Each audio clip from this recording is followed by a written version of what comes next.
തറവേറുകളല്ല തമ്പുരാനെ. പുഴക്കേക്കര കാട്ടിലെ വാരിക്കുഴിന്ന് കിട്ടിയത് നമ്മുടെ ചാരൻ പറഞ്ഞോടനെ. നാവനക്കമില്ല.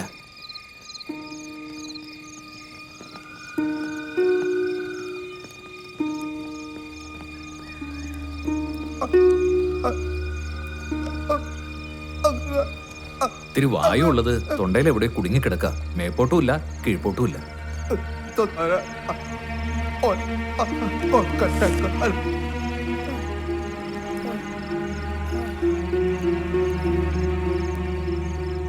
സമർക്കോയ ഇവിടെ വന്നു ചേർന്നു സുരക്ഷിതമായി എന്നറിയിക്കാൻ എന്റെ അടുത്തേക്ക് പറഞ്ഞയച്ചതാണ് ഇവനെ. ഇവനെത്തിയത് ഞാൻ ഇവിടെ വന്നു ചേർന്നതിന് ശേഷം. കാട്ടിൽ വെച്ച് ഇവന് പിണഞ്ഞ ആപത്തിന് കാരണമെന്തെന്ന് ഇവൻ തന്നെ പറയും. പരിസരത്ത് സംശയിക്കത്തക്ക ഒന്നുമില്ലെന്നാണ് കൈമളിക്കുട്ടനും പറയുന്നത്. മൽപ്പിടുത്തത്തിൻ്റെതായ ഒരു ലക്ഷണവും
ബാപ്പാ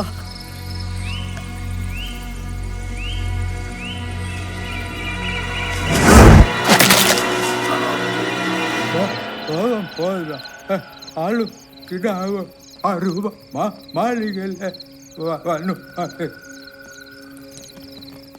മർമ്മം ഭേദിക്കപ്പെട്ട് സംസാരശേഷി നഷ്ടപ്പെട്ടെങ്കിലും പറങ്ങോടൻ മൊഴിഞ്ഞത് മറ്റാരും ഇതുവരെ പറയാത്ത പരമാർത്ഥം. ഇവിടെ ആർക്കും മുഖപരിചയം പോലുമില്ലാത്ത രണ്ട് അപരിചിതർ. ഒരാൾ തികഞ്ഞ പുരുഷൻ, മറ്റൊന്ന് കിടാവ്. ആരാണവർ? എന്താണ് അവരുടെ പൊരുൾ എന്ന് നാവ് പൊന്തിക്കാൻ പോലും കഴിയാത്ത ആ ഇരുകാലിയോട് ചോദിക്കണോ, അതോ നാവ് അറുത്തെടുക്കും മുമ്പ് നിങ്ങളിൽ ആരെങ്കിലും അത് മൊഴിയുന്നു? കാട്ടിൽ വിഷം തീണ്ടിയ ഒരാളെ, മുറവിളി കൂട്ടി കരഞ്ഞ ഒരു ഓമന കിടാവിനെ കണ്ടെത്തി കൊണ്ടുവന്നത് നേര് തമ്പുരാനെ. കടുകോളം ജീവനെ ബാക്കിയുണ്ടായിരുന്നുള്ളൂ. കല്ലുമലയിൽ കളരിയിൽ ഉണ്ണിയെ ചേർക്കാൻ പോയ വഴി ഉണ്ണിമായുടെ മാളികയിലേക്ക് പോന്നോളൂ. 2 നാൾ അവിടെ ഉണ്ടുകൂടി ആട്ടമൊക്കെ കണ്ടിട്ട് പോയാൽ പോരെ എന്ന് 10 വിടർത്തി ചിരിച്ചു കൊണ്ടൊരു നാഗത്താൻ. പിന്നെന്താ ബഹുക്ഷേമമെന്ന് ചൊല്ലി കാൽ നീട്ടിക്കൊടുത്തു തൽപുരുഷൻ. മാസപ്പടി എത്തിക്കാൻ കാട്ടിൽ വിഷപ്പാമ്പുകളെ വരെ നിയോഗിക്കുന്ന നിന്റെ നാവിൽ പാഷാണമല്ലാതെ മറ്റെന്ത്? തെറ്റിപ്പോയി തലച്ചെന്നോരെ. എന്ന് വെച്ചാൽ വിഷം തീണ്ടിയത് കയ്യില. ഇണ ചേർന്നിട്ടിഴഞ്ഞു പോകുമ്പോ തടസ്സം കിടന്ന് മയങ്ങിയവർ അനക്കം കേട്ട് പേടിച്ചപ്പോ കൊത്തി.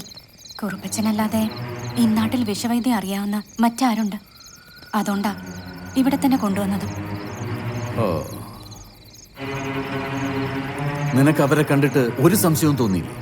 നൂല് പൊട്ടിയ ജീവന്റെ തുമ്പും പിടിച്ച് പിടിക്കുന്ന ഒരാൾ, പിന്നെ 12 വയസ്സ് പ്രായമുള്ള ആ ഓമന കിടാവ്. അവന്റെ മുഖത്ത് ഒരു വട്ടം നോക്കിയാൽ എന്ത് സംശയിക്കാനാ തമ്പുരാനെ?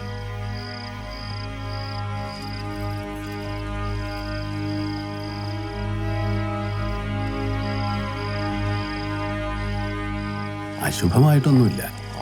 കുറച്ച് കുരുമുളക് എടുക്കും.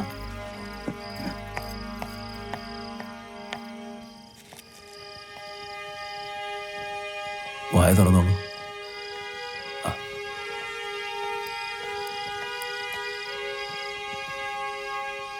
എരിവുണ്ടോ?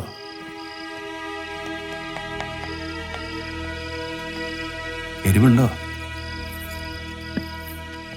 മുറിവിൽ വിഷം തീട്ടിയിട്ടുണ്ട്. ഇണചേർന്ന പാമ്പിൽ നിന്ന് എടുത്തതായതുകൊണ്ട് അല്പവിഷം. അതാ രക്ഷയായത്.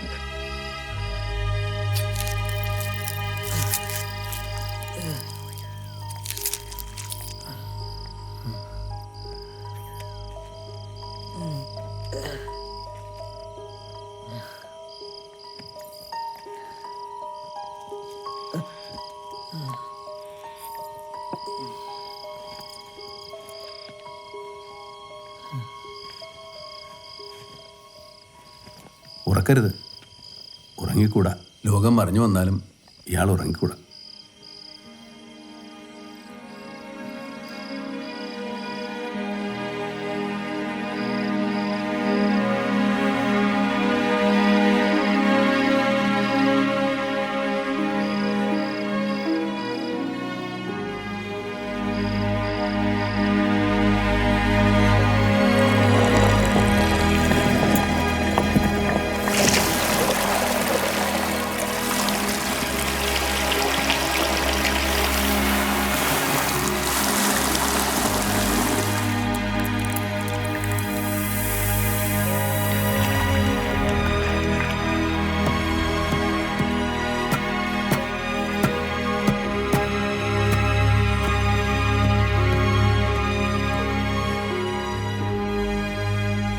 ഉണ്ണിക്ക് നിറങ്ങളെക്കുറിച്ചൊക്കെ അറിയോ?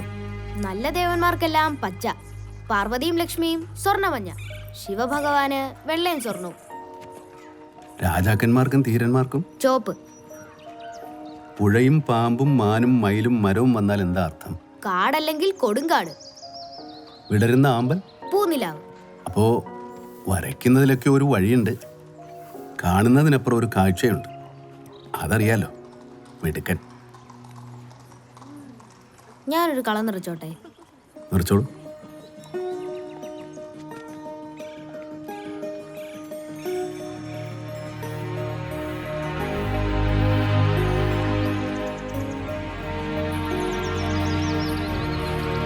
എന്റെ വല്യ മുത്തശ്ശി അറിയോ? ഉണ്ണിയുടെ വല്യ മുത്തശ്ശിയെ ഞാനെങ്ങനെ അറിയാനാ? അവിടേക്ക് വല്യ മുത്തശ്ശിയുടെ അതേ ഛായ. ഉണ്ണി എന്നെ വല്യമ്മാവെന്ന് വിളിച്ചോ.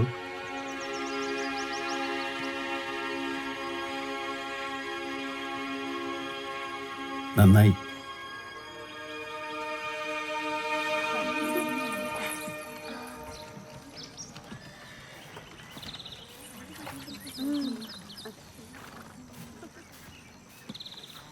അമ്മാവന് വീർത്തു തുടങ്ങി. വിഷത്തിന്റെ ചൂടകത്തുനിന്ന് ഇറങ്ങുന്നതാ. അകക്കണ്ണിൽ എന്താ കണ്ടേ? ഒരാളുടെ കഥയാ. ആരും പറയാൻ പാടില്ലാത്ത, ഓർക്കാൻ പാടില്ലാത്ത ഒരു കഥ. അങ്ങനെ ഒരാളെ കുറിച്ച് ഞങ്ങൾക്കും ഒരു കഥയുണ്ട്. കുലദ്രോഹി എന്ന് വലിയവരൊക്കെ വിളിക്കുന്ന ഒരു വല്യമാവന്റെ കഥ. ദാ ആ കാണുന്ന കൗകിന്റെ തുഞ്ചത്ത് മിന്നല് പോലെ മിന്നടിയും വിരലും പിടിച്ച് പിന്നെയും പിന്നെയും അറിയുന്ന വല്യമാമ. ആ വല്യമാമ അത്ര വലിയ എന്ത് പാപാ ചെയ്തേ? കളരി പരമ്പര ദൈവങ്ങളെല്ലാം ചതിച്ച് മാനം കെടുത്തി ചാടിപ്പോയി. എന്താ ഉണ്ണിയുടെ കഥ? കേൾക്കട്ടെ. ആ വല്യമാമയോളം വലിയ അഭ്യാസി അതിന് മുന്നും പിന്നും ഇല്ലാത്രേ. കാണാൻ പറ്റാത്ത വേഗം, അളക്കാൻ പറ്റാത്ത ഉയരത്തിൽ പെരുമലക്കം, ഇരട്ട ഉറുമി ആരും ആ വല്യമാമയെ പോലെ പ്രയോഗിച്ചിട്ടില്ല. പഞ്ചഭൂതങ്ങളുടെയും ഉള്ളറിഞ്ഞാൾ. ആള് കുടയൊന്നും ഇല്ലാതെ വെറും വടികൊണ്ട് മഴയത്ത് നനയാൻ നടക്കുമായിരുന്നത്രേ. ഒരിക്കൽ വാളുകൊണ്ട് കൊടും മഴയത്ത് ചുഴറ്റി ചുഴറ്റി 3.5 നാഴിക വന്നു. കൂടെ ഉണ്ടായിരുന്ന ആളുടെ മേത്ത് ഒറ്റ തുള്ളി വെള്ളം പോലും വീണില്ല. ഇതൊക്കെ സാധ്യമാവുമെന്ന് എനിക്ക് തോന്നുന്നുണ്ടോ? പയറ്റ് അത്രയ്ക്കങ്ങ് പലർക്കും തെളിയണില്ല എന്നല്ലേ ഉള്ളൂ. കുലദ്രോഹിയായ വല്യമ്മാവന് പേരില്ലേ? ആരോടും ചോദിച്ചില്ലേ? ആ നാമം ഉച്ചരിക്കാനേ പാടില്ല, എങ്കിലല്ലേ ചോദിക്കാനാവൂ. മഹാഭഗവതിയുടെ അനുഗ്രഹം വാങ്ങി കുലത്തിൽ നിന്നും കളരിയിൽ നിന്നും വിദ്യകളെല്ലാം അഭ്യസിച്ച് എല്ലാവരെയും ചതിച്ച് കുലത്തെ ശത്രുക്കൾ കൊറ്റിക്കൊടുത്ത് കുടിപ്പക വീട്ടാതെ ചാടിപ്പോയ മഹാപാപം. എന്റെ രഹസ്യങ്ങൾ അറിഞ്ഞ എന്നെ ചതിക്കോ? നിന്റെ കഥയറിയുന്നത് നിന്നെ ആരും ചതിക്കാതിരിക്കാനാവുന്നേ. ആരും.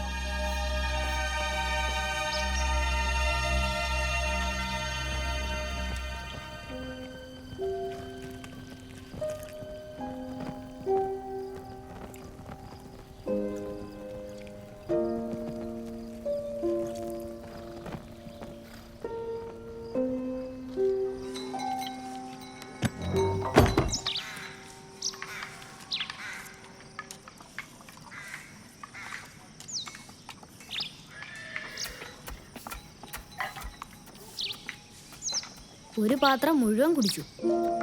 മരുന്നിനോട് ദേഹം സന്ധി ചെയ്തു തുടങ്ങി. വിശപ്പ് വന്നത് നല്ല ലക്ഷണം. ഉണ്ണി കഴിച്ചോ? എനിക്ക് വിശക്കണില്ല. അതിനുള്ള മരുന്ന് എൻ്റെ കയ്യിലുണ്ട്. ഊണുപാത്രം കാണുമ്പോൾ അമ്മയെ ഓർമ്മ വരും. ഓർക്കാൻ പാടില്ലാത്ത കാര്യമാകുമ്പോൾ വിശപ്പ് താനേ കെടും. ഇന്ന് ഞാനാ ഉണ്ണിയുടെ അമ്മ.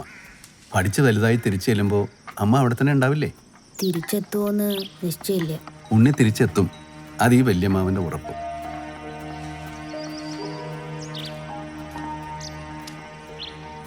മാമാങ്കം കണ്ടു പോണമെന്നുണ്ട്. യവനരും ചീനരും അറബികളും വന്ന് മറിഞ്ഞ് ഒലിമ പോയെങ്കിലും അത് കണ്ണിൽ കിടന്ന് ഉയരും. മാമാങ്കപ്പെരുമ്പട്ടണം. എണ്ണിയാലും തീരാത്തത്ര കൂടാരങ്ങളും അങ്ങാടികളും അങ്ങാടി തെരുക്കളും കൊണ്ട് നിറഞ്ഞ ആ മായക്കമ്പോളം. എങ്ങനെയാ സ്ഥലത്തിന്റെ കിടപ്പ്? അവിടെ ഉണ്ണിക്കെന്താ കാണണ്ടേ? താമൂരിയെ.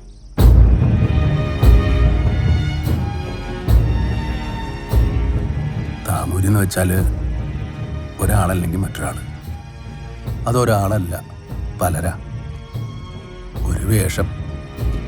അതില്ലായ്മ ചെയ്യാനാണ് കുറേ പേരൊക്കെ ഒന്ന് വെറുതെ മരിക്കാനായിട്ട് വള്ളുവനാട്ടിൽ നിന്ന് ചാവാളരെത്തുന്നത്. നേരിട്ട് കണ്ടിട്ടുണ്ടോ അവരെ? ഊണ് കഴിച്ച കുട്ടിക്ക് എനിക്ക് കഥ പറഞ്ഞു കൊടുക്കണുള്ളൂ. ഉണ്ണിയുടെ കഥയിലെ വല്യമ്മാവൻ നിങ്ങൾ എന്താ ആളെ വിളിക്കുക? അങ്ങനെ പേരെടുത്ത് വിളിക്കാറില്ല. അതെന്നോ ഇതെന്നോ പറഞ്ഞ കഥ പറയല്. ആ വല്യമ്മാമയ്ക്ക് ഒരു അമ്മയില്ലേ? ഉവ്വല്ലോ. വല്യമ്മാമ പോയ പിന്നെ മുത്തശ്ശി അങ്ങനെ ആരോടും മിണ്ടിയിട്ടില്ല. വ്രതവും ഭജനയും മാത്രമായിട്ട് കഴിയായിരുന്നു. ഒരിക്കൽ മുത്തശ്ശി സംസാരിച്ചു തുടങ്ങി. 3-4 ദിവസം പെട്ടെന്നങ്ങ് മരിക്കുകയായിരുന്നു. വല്യമ്മാവനെ കിട്ടിയൊരു വല്യമ്മായി ഉണ്ടാവില്ലേ? ഒരു ഉണ്ണിയും. ഞങ്ങളുടെ ഉണ്ണിയാമൻ. ആളുടെ പ്രാണൻ കളരിയിലായിരുന്നില്ല, കവിതയിലായിരുന്നു. എപ്പോഴും പുതിയ പുതിയ പാട്ട് കെട്ടും. ഒരിക്കൽ ഏതോ വേല കഴിഞ്ഞ് വഴിതെറ്റി അങ്ങാടിയിൽ താമൂരിപ്പടയുടെ മുമ്പിൽ പെട്ടു. വള്ളുവനാട്ടെ കുട്ടിയാന്ന് കേട്ടപ്പോൾ താമൂരിപ്പട കൊന്ന് കിണറ്റി താത്തി. ശരീരം പോലും കിട്ടിയില്ല.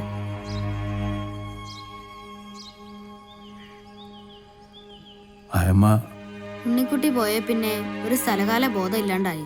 അറയിന്ന് പുറത്തിറങ്ങാറേയില്ല. ജീവിച്ചിരിക്കുന്നുണ്ടെങ്കിൽ വല്യമാമ വന്ന് കണ്ടേനെന്നാ എനിക്ക് തോന്നണേ. വന്നിട്ടുണ്ടാവും. അടക്കയും മുളകും ഒക്കെ വാങ്ങുന്ന മാപ്പിളയുടെ വേഷത്തിൽ ഒരിക്കൽ ചെന്നിട്ട് പകുതി വഴിയിൽ നിന്ന് തിരികെ പോയിട്ടുണ്ടാവും. ധൈര്യം ഉണ്ടാവില്ല. നീറുന്ന തീകെട്ട കരിക്കട്ട പോലെ മുന്നിൽ ചെന്ന് നിൽക്കാൻ ആവണില്ലായിരിക്കും ആ അമ്മാവന്. വല്യമ്മയുടെ മുഖത്ത് നോക്കാൻ ആർക്കും ധൈര്യം വരില്ല. അവരൊന്ന് നോക്കിയാ വിറച്ചു പോവും. വന്നിട്ടുണ്ടാവില്ല വല്യമ്മാവൻ. അതാ